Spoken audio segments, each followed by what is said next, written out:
অটিজমে কিছু ট্রেটস আছে, সেটা হচ্ছে একটা হচ্ছে lack of socialization, lack of communication আর রেস্ট্রিকটিভ রিপিটেটিভ বিহেভিয়ার। আর এটা কিন্তু কোনো কিউরেবল নয়, কারণ এটা কোনো ডিজিজ নয়, আমরা এটাকে ওষুধ দিতে পারবো না। তো মায়েরা যখন হাসে বাচ্চারা অলরেডি কনফিডেন্স পেয়ে যায়। এটা একটা হচ্ছে মানসিক বিকাশের একটা ভিন্ন ধরন।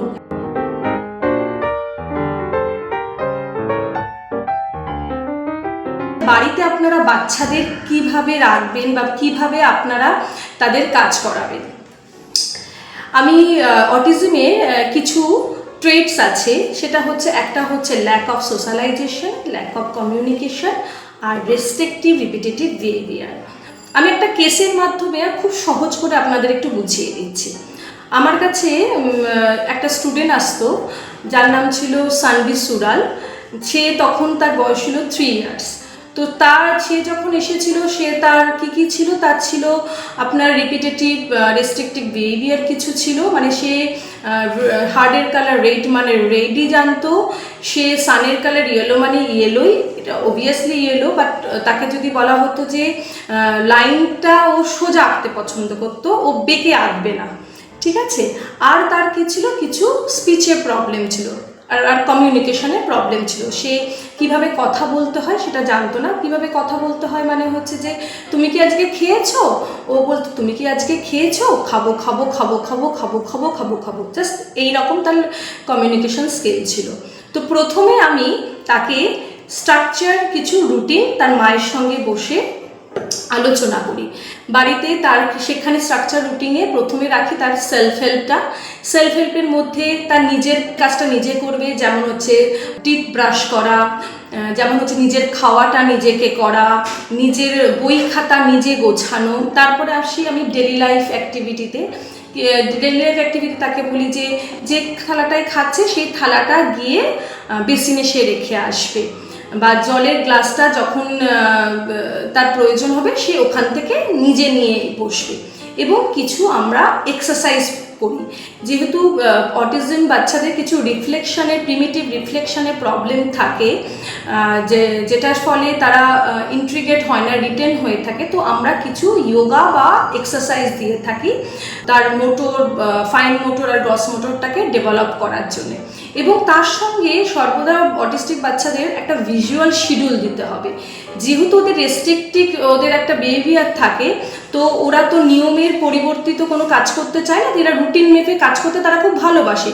তো সকালবেলা উঠে মাকে মানে আপনার পেরেন্টসকে প্রথমে বাচ্চাকে দিয়ে পরের দিন কি কি কাজ করাবেন তার আগের রাতে তার একটা ভিজুয়াল শিডিউল বানিয়ে বাচ্চাকে শোয়ার আগে বলে দিতে হবে যে তুমি সকালবেলা উঠে ব্রাশ করবে, তারপর জল খাবে, তারপর ব্রেকফাস্ট করে কিছু এক্সারসাইজ করবে, এক্সারসাইজ করে তুমি ম্যাথ নিয়ে বসবে, তারপর তুমি কিন্তু বিদিশা ম্যামের কাছে যাবে, বিদিশা ম্যামের কাছ থেকে এসে তুমি টিফিন খাবে। প্রত্যেকটা ছোট ছোট টাস্ক করতে হবে, মানে ছোট ছোট গোল নিতে হবে, তার ছোট ছোট টাস্ক অ্যানালিসিস করে তারপর বাচ্চাটাকে সেটাকে দেখিয়ে দিয়ে ঘুম পাড়ানো এবং সকালে উঠে তাকে আবার ভিজুয়াল শিডিউলটাকে দেখানো। এবং একটা করে কাজ হয়ে গেলে সেটাকে ডান বলে সেটাকে একটা জায়গায় রেখে দেওয়া। তাতে হয় কি তাদের সুবিধা হয় বুঝতে, কারণ আমরা সবসময় স্ট্রেংথ নিয়ে বাচ্চাদের কাজ করি, স্ট্রেংথটাকে, এবং সেই কাজটাকে কন্টিনিউ করতে হবে। তো এখন বাচ্চাটার আমরা 3-4 বছর করার পর বাচ্চাটা এখন 7 বছর বয়স, সে এখন হেরিটেজ স্কুলে পড়ছে এবং সে কমিউনিকেশন স্কিল যথেষ্ট উন্নতি হয়েছে। এখন অ্যান্সার দেয়, খুব সুন্দর কমিউনিকেট করে এবং এখন শান্ত হয়ে বসে তাকে আমি ডিকটেশন দিচ্ছি। তার আচরণগত দিক থেকেও সে খুব উন্নত, তার সামাজিক বিকাশও তার খুব হয়েছে। আরেকটা কথা আমি সবসময় বলছি, সামাজিক বিকাশে বাচ্চাকে এক্সপোজার দিন, বাচ্চাকে মাঠে নিয়ে গিয়ে খেলান। এই যে মায়েরা সারাক্ষণ দৌড়ায় থেরাপি না, আপনাকে যে কোনো একজন থেরাপিস্টকে বিশ্বাস করতে হবে, তার সঙ্গে বসে রুটিন বানাতে হবে এবং সেই অনুযায়ী বাড়িতে আপনাদের কাজ করতে হবে। বাচ্চাকে সবসময় ইন্ডিপেন্ডেন্ট বানান, ছোট থেকেই কিন্তু এগুলো শেখাতে হবে। আপনি যখন ও নিজের হাতে খাবে, স্ট্রাকচারটা বুঝবে, যেটাতে প্রবলেম হয় অটিজমে সেন্সারি প্রবলেম হয়, তার স্মেলটা ওরা বুঝবে এবং জিনিসটা কী খাচ্ছে তার সম্পর্কে কিছু অ্যাকোয়ার করবে নলেজ। একটা কথা সবসময় পেরেন্টসদের মাথায় রাখবেন, যখন থেরাপিস্টরা কাজ করছে সামনে বসে কাজ দেখবেন, এটা আমি সবাইকে সাজেস্ট করি, দরজা বন্ধ করে কোনো থেরাপি হয় না। থেরাপিস্টের সঙ্গে ফেস টু ফেস কথা বলবেন, বাচ্চার প্ল্যানিংটাকে আগে সেট করবেন এবং বারবার বলছি থেরাপিস্ট অনুযায়ী বাড়িতে সেই কাজগুলো করবেন এবং সেই ছোট ছোট ফিডব্যাক থেরাপিস্টকে দেবেন। থেরাপিস্টেরও সুবিধা হবে বুঝতে, সেও নতুন কিছু ভাবতে পারবে, পড়াশোনা করতে পারবে। মায়েরা এই সময় বাচ্চাদের ভীষণ রোবট মনে করে, সকাল উঠলো এই কাজ করাতে হবে।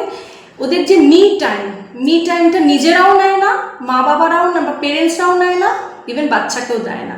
ওরা তো রোবটস না, আলটিমেটলি ওরা ভিন্ন ধরনের ভাবনা চিন্তা, ওরা এটা কোনো রোগ না। আমরা যেভাবে আমাদের ব্রেন যেভাবে ওয়ার্ক করে ওদের একটু আলাদা ওয়ার্ক করে।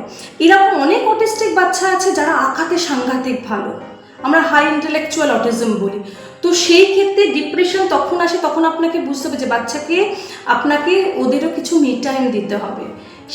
সেই শিডিউলেও ওদের মি টাইমটা ধরে রাখতে হবে। বাচ্চা তখনই আরেকটা সবসময় যখন বাচ্চা অ্যাডোলেন্সে যাচ্ছে সেই সময়টা খুব কুশিয়ার, সেই সময়টা ওকে সবসময় মানে ওর তখন ক্রোনোলজিক্যাল তো বৃদ্ধিটা বাড়ে, ক্রোনোলজিক্যাল এজের তো বয়স বাড়ে, সেই সময় কি করণীয় সেটা নিয়ে ডিসকাস করতে হয় এবং সেই থেরাপি আপনাকে বলে দেবে এই কাজগুলো করতে। এবং যতটা পারবেন বাচ্চাকে অ্যাটেনশান দিন, বাচ্চার সঙ্গে ইমোশনাল কানেক্ট হন, খুব দরকার ইমোশনাল কানেক্ট হওয়া।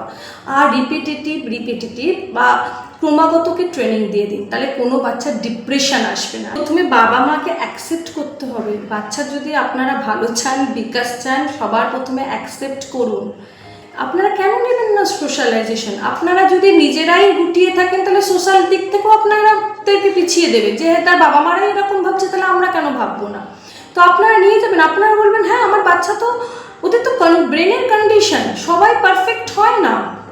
শুনুন, এরকম অটিজম বাচ্চা এমন আছে, আমার কর্মজীবনে আমি এমন একজন অটিস্টিক বাচ্চা জানি, সে ক্লাস 12-এর পরে পার্সেন্টেজ হচ্ছে 98%। সে এত হাই ইন্টেলেকচুয়াল, সে ম্যাথে সাংঘাতিক ভালো, কিন্তু সে কমিউনিকেশন করতে পারতো না ঠিক মতন করে।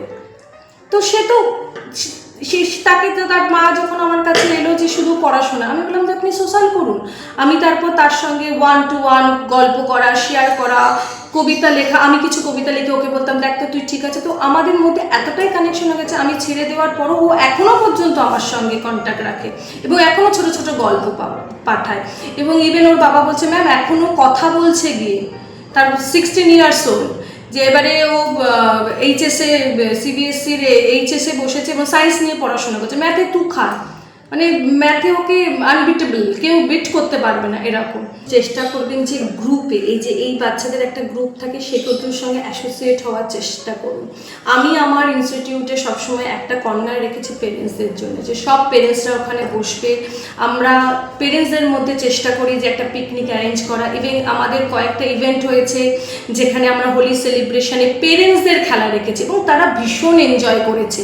ভ্যালেন্টাইন ডেতে পেরেন্টস আর স্টুডেন্টদের সঙ্গে আমরা করেছি এবং তারা তো এই ছোটো ছোটো জিনিসগুলোকে আপনাকে একটা স্টেপ করে বাচ্চার সঙ্গে আপনাকেও এগোতে হবে। আপনি এক স্টেপ দেবেন, বাচ্চাও এক স্টেপ দিচ্ছে। আপনি যত ভালো থাকবেন, আপনার অ্যাকচুয়ালি কী হয়, বাচ্চারা সবসময় মায়েদের ইমোশনটাকে খুব ভালো বোঝে, সে যে কন্ডিশনেই থাকুক। তো মায়েরা যখন হাসে, বাচ্চারা অলরেডি কনফিডেন্স পেয়ে যায় যে মা হাসছে, তার মানে আমি বেটার জিনিস করেছি। তো মায়েদের সবসময় আপনারা আনন্দে থাকুন, বাদ বাকি তো আমরা আছি, তো আমরা তো আপনাদের পথ নির্দেশক হিসেবেই কাজ করছি। আর এটা কিন্তু কোনো কিউরেবল নয়, কারণ এটা কোনো ডিজিজ নয়, আমরা এটাকে ওষুধ দিতে পারবো না। এটা একটা হচ্ছে মানসিক বিকাশের একটা ভিন্ন ধরন, একটা হচ্ছে নিউরো ডেভেলপমেন্টাল একটা কন্ডিশন। লাইক ও সাবস্ক্রাইব করার পাশাপাশি বেল আইকনটি প্রেস করতে ভুলবেন না। ওয়েল টক।